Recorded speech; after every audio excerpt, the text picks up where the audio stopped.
standpoint. Rocco was funny. He said, after a while, Ken wouldn't go down to the theater if Jack Bertel was sitting there. I don't know. I've never been able to always... Ken's in a tough position in here. I mean, Jack's got an easy job. Ken has a tough one. There's no good way to do this. No. Certainly an awkward moment. And what I like is Tom, you see him at the end pulling his hairs out of his head, one by one. Right. He's totally in dream world.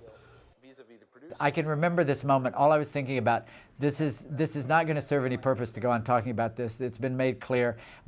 Ken and I need to actually now talk about specifics. You know, it's not that Jack didn't have good things to say. He did. I like Jack. But once they're said, they're said. So I'm biding my time. It really just bolstered me right up. Oh, God. Well, we really do have to talk to her about filling the house. Well, the thing is that we can't tell what's really working. Because when I tell you, the whole house is completely different. I know that. I mean, 2/3 of the house is different. This is the scene you love so much where the orange falls. What I love about the orange falling is the fact that I talk about the theater and how difficult, and then I can't Well, you say that wonderful thing. You say, theater sigh. And then the orange drops on the floor. The whole scene. I know, it's pretty funny. But Ken was very funny and self-deprecating about this. I mean, where he talks about he can't bear to go up there because the audiences were smaller than we had hoped for, and you know, and he didn't want to go down in there because he was scared of them. And who can not be fond of that? Do you? You'll feel a lot better. But do you hear any laughs in the back? Oh yeah, you can always tell where the laughs are. Always. You don't get a sense for the joy of the show. I can't walk down the aisle. I can't go down there because I'd have to walk past the Vertel, and I just not. The seduction of dealing with you, Penny, is that because you do these things, you make somebody open up even more than they meant to, because you get into the conversation. I'll never forget that moment when Ken and I were doing some notes and talking about a beat, and you took your eye off of the eyepiece, leaned in, and said, "You know, I really don't think that beat works at all." I think you about hit me on the head with something, too. I think I said something about, it's a very worthwhile opinion, but I think you're crossing the line as the documentarian. No, I took your words very seriously from then on. It was very funny, though. I love it when he talks. But I just love the attack. How did you feel the show was doing at this point? You know, you do lose objectivity. It's hard. I mean, we knew that it needed work, and we knew that work was going on, but you can't see the overall picture by this time. Everybody was too tired, too. One of the big problems was that exhaustion had really set in, particularly among the actors, and Ken, too. I think Ken was really getting exhausted. He was just physically exhausted. So when you're losing perspective, because everyone is in this together and exhausted, how do you gain perspective or objectivity? Leave town for a couple of weeks. I don't put too much weight on this, except it's kind of symptomatic of the difficulties that I found I had with Tom. Conventionally speaking, you get a script and you change. And in the change, causing you change, somebody says you got a different line, you scratch out your line and you write the line in. Or you change a word, or you put something in the margin. Or you write it on, I don't care what you do. You use the script. Everyone was given a loose leaf folder. This reminded me too of school. And we had this huge loose leaf folder. And anytime there was a change, however tiny it may have been, we had a completely whole new page. I saved it. I have it at home. And I was going to send it because I was kind of embittered at this point. I was going to send it to Tom as an opening night present. I didn't obviously do it. He may have had the best motives in the world. To me, it was a bore. It was, God, don't treat us like kids who don't know how to take care of these things. We'll write it in the script. This shot always sort of haunts me because I remember thinking to myself that really that's part of what it is, you know, is working hard by yourself and doing your work. I mean, I spend 80% of the time by myself, which I actually love in my study, just writing.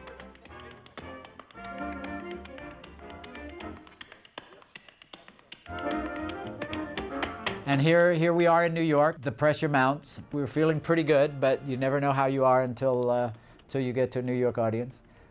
Carol was thrilled because Julie Andrews was her great chum, as she always referred to her, was in town at the same time. I loved our marquee. I loved our front of house. Remember the tree we wanted to cut down in the middle of the night? Oh yeah, the tree. We were going to poison the tree so you could see the marquee better. That would have been good.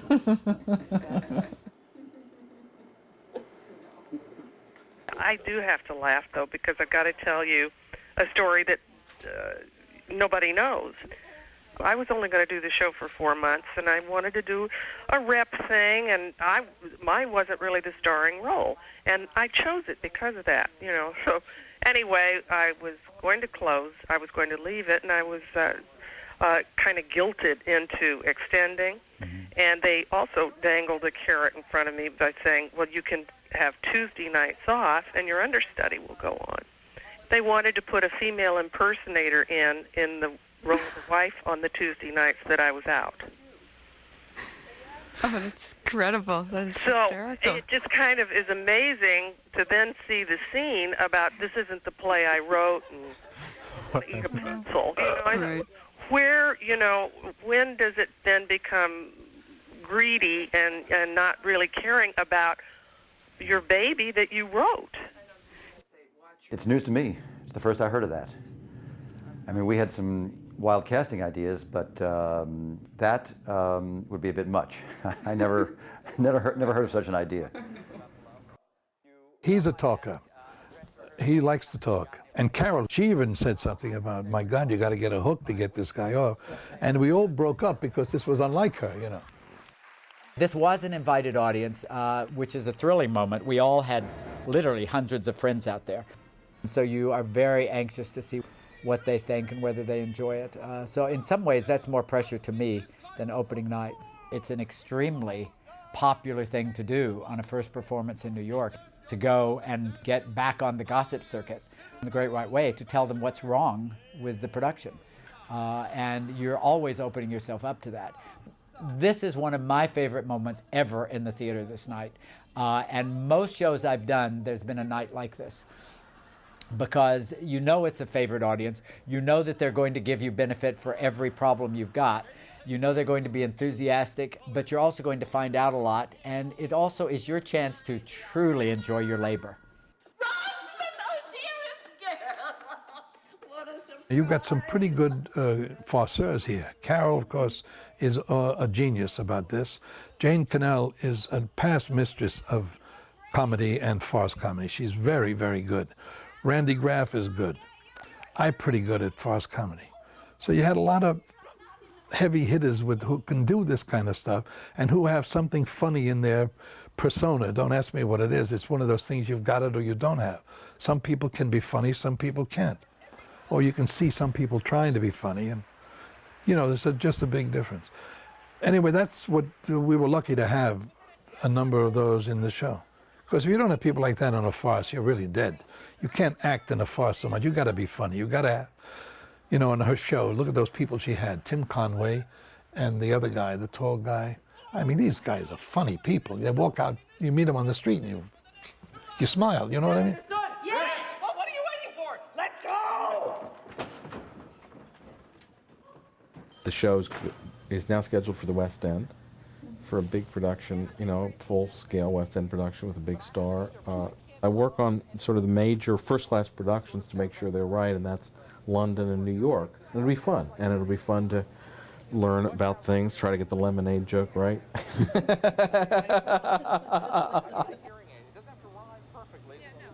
The set, I love the way that came forward. I mean, because that was just the right, the set for Private Lives comes forward at that moment, you know, and it's a little tacky. I remember at the time, Heidi and I laughed and laughed because she had some different ways to make it sort of a second-rate touring set, and it was just so funny. And this is the scene that when I first thought of the play, and this came out exactly the way I always thought the scene should, from the minute I thought of this idea for a play. It was just the way it would look, that it would be this chic balcony for Private Lives, a little tatty because it's sort of a second-rate company, and that Cyrano in his costume. What's great about moments like that, and one of the things I love in the theater is when that the color and fun of seeing costumes interact with street clothes and sets, and there's a certain wonderful artificiality about the theater that I love to play into, and this was exactly what I loved. And Bob did such terrific costumes for just that. It looks just like you dream Cyrano would look like. I knew we should have gone to a better hotel. Huh? What isn't? You're in luck Where that this is happened Oh, downstairs? on this night, and you got it all. I'm glad I got film. my tennis shoe out of there before they found it. I'd have been very embarrassed. You couldn't have staged it better. Oh, well, we try. Well, we've been doing this for a few years now, you know. These things happen. At least no one got hurt. And it's a preview. I always thought it was good luck.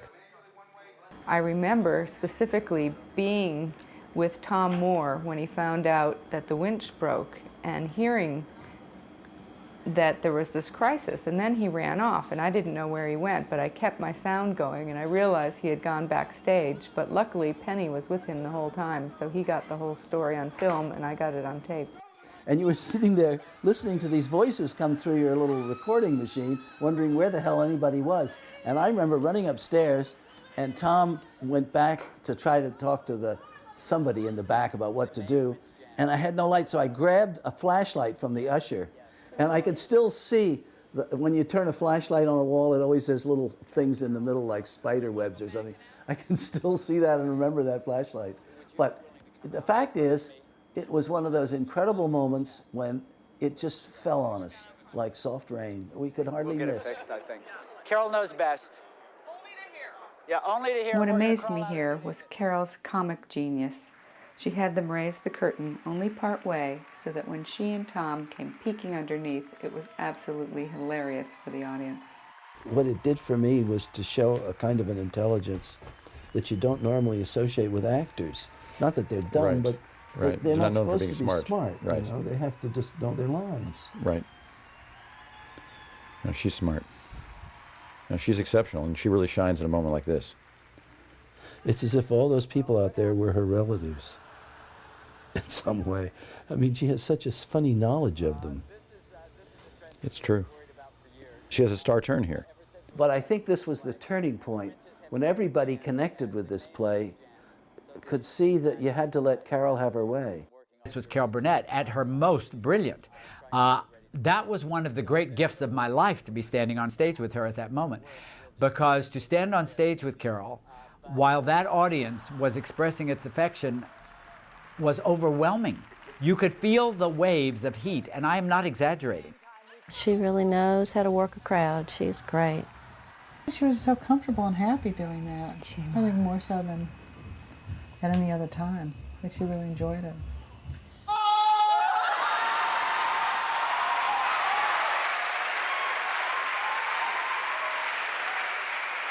When they said, would you come out and, banter with the audience until we get the winch fixed, I would have anyway. In fact, I had more fun doing that.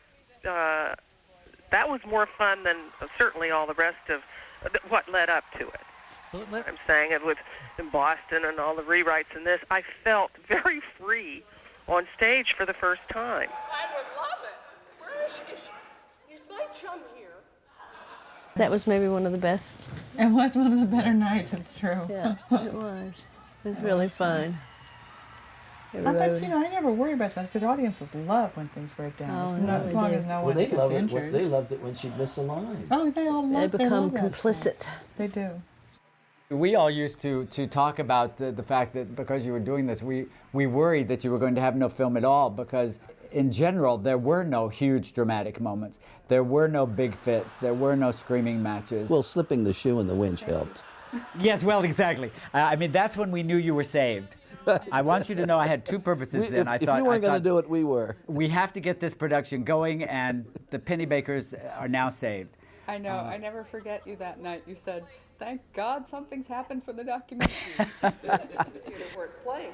And so during rehearsal, it was, oh God, I wanted to come down the stairs. Here we are on the first night in front of a New York public.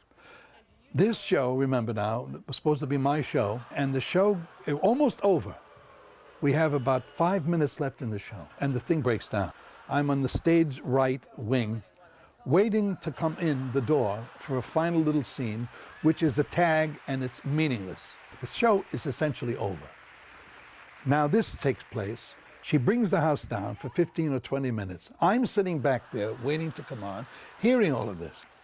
Now she's out, stealing the thunder, as it were, and the audience screaming and screaming, and I'm sitting back there in a stew, expecting when the critics come out, it's going to be Carol Burnett, thank God she's back, and also in the cast were Philip Bosco, etc. She goes off, I thought we were going to go home.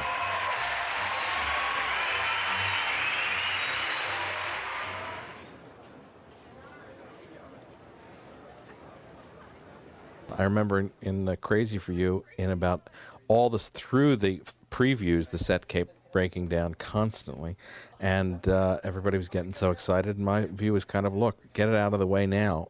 That means they'll figure it out by opening. And then when Carol came out, it was a lot of fun, so I actually enjoyed it. Boy, what a show. It's good that all these gremlins happen. Oh, yeah. Sure. It's good luck, I think. Oh, yeah. Now all we need is rain. Rain. That's right. I think when things break down in previews, it's good luck. You know, there are all these superstitions in the theater. That's one of them. And also, Carol had that one that she held very dear about when it rains, it's good luck. That's right. I don't think it rained at the first preview. You look so good. The stage manager pushes me out there, and then we get this scene where these guys are tisking about me forgetting my line. Poor Phil, oh, wasn't that a shame, you know. Gee whiz, he never did that before. Whoa, what a sad thing to see. Had nothing whatever to do with that. He had pushed me out there, and I was angry that I let him do that to me. And I'm so conflicted here, I'm so upset. Do I look like I've forgotten my line? That's what's going through my mind. Anger, disappointment, just really annoyance. What are we doing here, for God's sake? You can look at that scene a zillion times. He forgot his lines. There may have been 1,000 reasons for it. He may have been angry. He may have been sad. He may have felt unknowing. He may have been confused. He may have not wanted to remember the lines because he didn't want to go on. But nevertheless, the lines weren't there. Carol, on the other hand, with extraordinary grace, led us to the end of the production. And this is, I think it's a magnificent little scene. I don't think it's a negative to Phil.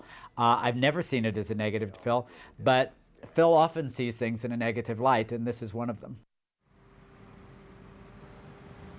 I mean, there's so many times in previews, and people dry up and, try to get it right. It takes a while to get this stuff right, and to remember it all. It's just part of the give and take of the process. I wish we had a helicopter right now, Gail. This should be a Batmobile or something. I know. That's right. Can't wait to open. No more rehearsing. It's unbelievable, the stamina that you had doing that. I admire it so much. The entire cast. I mean, it's everybody. We were all, we were in that lifeboat together. Exactly. Exactly. Sink or swim. And I think that kind of family, camaraderie is something that's very special about the theater. And I think it's why people keep coming back. That's because, right. Yeah. Because, through all this pressure and anxiety, it is really fun. That's what she wants to be let alone and not have to play, be given. You may have heard the famous Ethel Merman show. She was in a musical and sick to death of all the changes they were making. And in her inimitable style, she walked out onto the stage and asked for the attention of all of the creative elements and said, "Excuse me, call me Miss Birdseye. This show is frozen." And boy, do you understand the actors' wish for that to happen. And you've got to do it in time for the actors to settle in and be able to play it themselves. You mostly freeze most things. We froze most things, but we're continually looking for jokes right up until practically the last minute, because that was always a point of contention. So we're really done. Really done. I'm really just so proud of this. Rocco was one of my heroes. You know, I'd read about him in the paper, and it was, again, that was the same phenomenon to work with Rocco Landesman. He's the most, au courant, interesting guy in the contemporary theater. I remember my very first meeting with him was at Sardi's. Elizabeth arranged that we'd meet for lunch just so we could talk about it, and so he could give me the official go that he was going to be one of the producers. And I was, that I remember. Certain things in your life you remember that are very exciting and great milestones, and I was just thrilled I was going to have another Broadway show and that Hugh Jampson would be producing it, because they're the vanguard of so many things, and I still adore Rocco. Or Edward Albee, directed by Tom Moore, who God knows is no Jerry's axe, let alone Michael Blakemore. This was up in Boston. This was the review we were waiting for. It used to be a running joke with Ken and I to do what we would consider our worst reviews. And I'm not sure that when people watch that and they see us joking about that, they think somehow it's a real review. It's not a real review. It's us making a joke of that real review. A strange moment yesterday where we found that we had a dead body on the roof of the Eugene O'Neill Theater. Actually, half of him was on the O'Neill and half of him was on the Walter Kerr. He jumped off the Ritz Towers here. He hit a ledge. He got cut in two, literally. One half his body ended up at the Walter Kerr. The other half was at the Eugene O'Neill. And they came and they told me about this. And the first thing I said was, "It's not Tom Moore, is it?" I used to not sleep because I literally didn't have the time to sleep. Now I don't sleep because I just worry. Rocco, here's the part where everyone says they're nervous. On a scale of 1 to 10, where's Ken? I'd say in terms of anxiety level, he's about 10. I'm the only one. So you think you're funny. He's I'd say about as anxious as you can be and still be living. Roll in their seats. Roll. And I mean, literally, I had a seat where I could watch one time the whole time. Debbie doesn't understand why people go into this business, which has such a high failure rate. She said, why would somebody take this on when only 1 out of every 5 shows is successful? And most of the time when you're held up in front of everyone else, you're ridiculed and criticized and attacked. Some people think, why do this? So, and you And? answer? Yes. Because you love it when you pull it off. You love it when you haven't been obliterated and mortified and when you dodge that bullet. Dodging that bullet is such an exhilarating feeling. The first call I took was from the New York Times, which I didn't know I was taking. I picked up the phone that day. I was ready to start talking again, and anyway, I said, I'm leaving the theater forever. Vincent Canby is going to review it for the New York Times, and that's far and away the most important review. You will see a night and day difference the day after the review in the New York Times. You'll have lines around the block, or you will have nothing. Do you go on Critics' Night? Never. I think there's nothing more depressing than watching the critics watch the show. Nice to meet you. Here, there's Vincent Canby. Thanks a lot. Great, bye.